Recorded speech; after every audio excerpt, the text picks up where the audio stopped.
Malachi's promise is from the last book of the Old Testament in Malachi that has and the very last verse of the scripture that talks about the hearts of the fathers being turned to the children and the children to the fathers.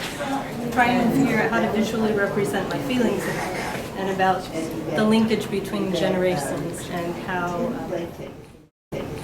we're all connected. I strongly believe we're all God's children, and that going all the way back, all the way into the future, we're very strongly tied together. We're very strongly connected. And so the piece floated around in my head for a number of years because I had this idea that I wanted transparency, and I wanted a collage of ancestors to somehow become part of a greater thing. And so if you look really closely at the faces, especially if you look at the man's cheek, you can see little faces inside of it. So I kind of had to wait for a new technology to be invented. It was before bubble jet set. So when bubble jet set was invented, which is a chemical that you can treat fabric with so that you can send the fabric through your inkjet printer and the ink won't just wash right off.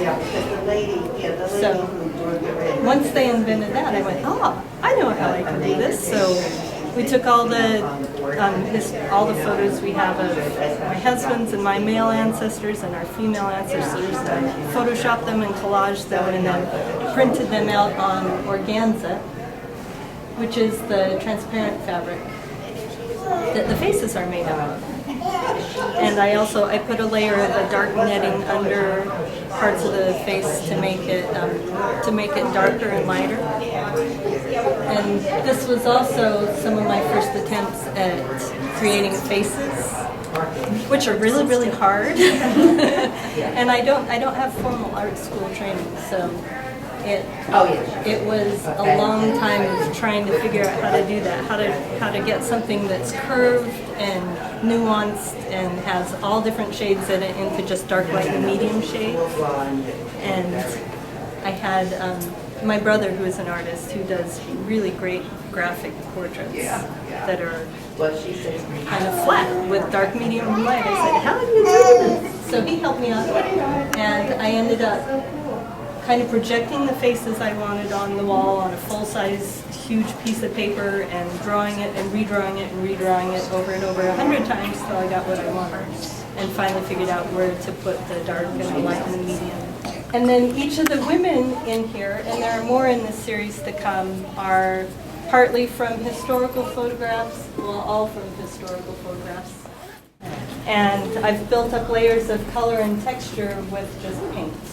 So I'll apply a wash of white, and then apply a wash of pink acrylics, and take a wet paper towel and lift some of the colors so it's kind of mottled, and then I'll go back on some of them. If you look at the one in the center of Marian Anderson, the circles on there are printed with bubble wrap. You put paint on the bubble wrap and then print it on there. The kind of floral texture that you see is a screen that I've made from a Japanese katazomi stencil, which is, the Japanese arts are amazing, and it's a hand-cut stencil that's just very intricate. And then they very carefully stencil it, and they can reuse these stencils forever, but I'm not delicate enough to actually use the stencils. So I took a photograph of it and photoshopped it enough that it was black and white, and I could make a silk screen with it. And then I can be rough with it and not worry about breaking this beautiful work of art that the stencil is all by itself. If you're ever looking for copyright-free images, go browse the Library of Congress's website, and it's unbelievably rich and amazing, and they have the full provenance of each photograph, and if it says no copyright restrictions, then you can use it